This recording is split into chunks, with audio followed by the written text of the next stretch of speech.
was a man named William Wallace who worked as a London insurance agent and had an obsession for playing chess in his free time. One night, Wallace showed up for a chess club meeting and found a telephone message waiting for him. The sender wanted to meet at 7:30 the following night so he could purchase an insurance policy. The next night, Wallace traveled across town and discovered that the address provided didn't exist. So he headed back home, most likely convinced that he was the victim of some dumb prank. But when he got home, he found his wife Julia's body had been beaten to death in the living room. The mysterious caller was the obvious suspect, but after an investigation, police determined that the caller was actually William Wallace himself. Authorities argued that Wallace had left the message to fabricate an alibi. He killed his wife, hopped in a streetcar, drove around for an hour, then went home to supposedly discover his wife's body. This argument was invalid as it was completely impossible for Wallace to have committed the murder, given he wouldn't have been able to return quick enough. The jury found Wallace guilty of the murder anyway, but luckily the Court of Criminal Appeal immediately overturned the conviction. The killer was never identified, but the prime suspect was a former employee of Wallace's insurance firm, who allegedly asked his wife to provide him a fake alibi and was seen wearing bloody gloves and hosing down his car on the night of the murder. Jason Alexander would frequently get calls to his house for a woman named Tanya. It didn't seem like a big deal since Tanya had the same last name as Jason's family and it was a common name from where they were from. When Jason and his family moved across the city and phone books gradually stopped being the go-to way of finding somebody's number, the calls for Tanya gradually stopped, and after a while, the Alexander family forgot about the Tanya woman.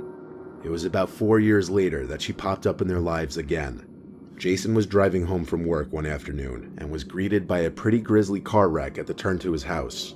2 cars had collided, and one had wrapped itself around the signage pole that had the house numbers and directions on it, one of which was his house number. Several days later, he got a call from the police. They asked if Tanya was at his residence. Her car was found wrapped around a pole down the street from Jason's house, and she was nowhere to be found at the accident site. He had never heard anything about her ever again.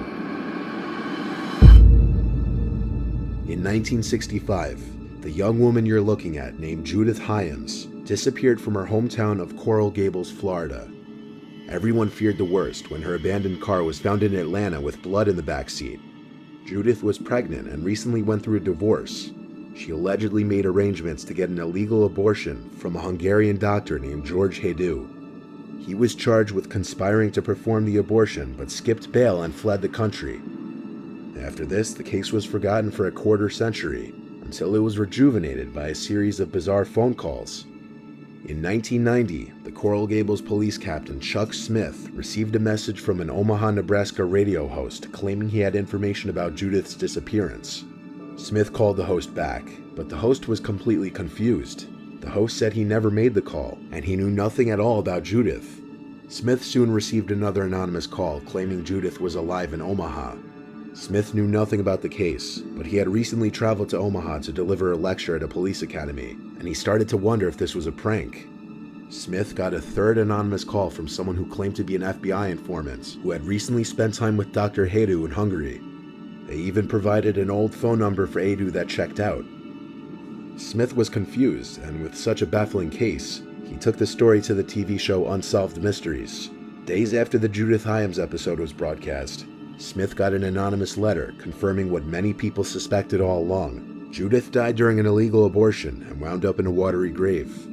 While that's the logical solution, it doesn't account for all the strange calls. The callers and writer have not been identified, the doctor has not been found, and Judith's body was never recovered.